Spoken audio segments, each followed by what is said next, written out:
All right, we're going to use inequalities here. Remember, inequalities are these little alligator signs. So it says use the inequalities greater than, less than, or equal to make the statement true. To make the statement true.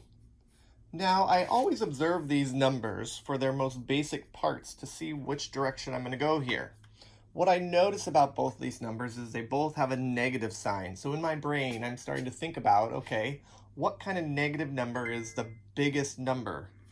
Well, the smallest negative ends up being the biggest. So I need to be looking for the smallest number here if I want to find the biggest, since they're both negative. Then I look at the whole numbers and I see this number has a whole number of 1. And I automatically want to say, okay, here's the smaller number because it doesn't have a whole number, which makes it bigger.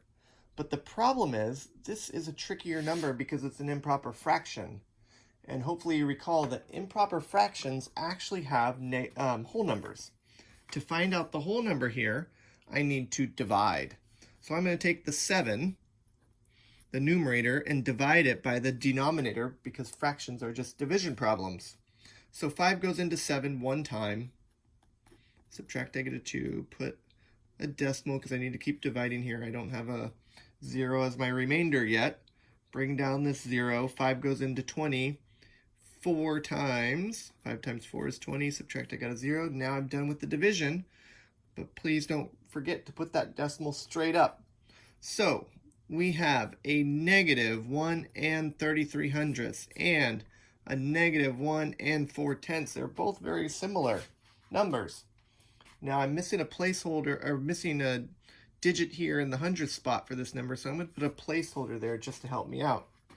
Now they're both negative, so I'm looking for the smallest number because the smallest is the biggest.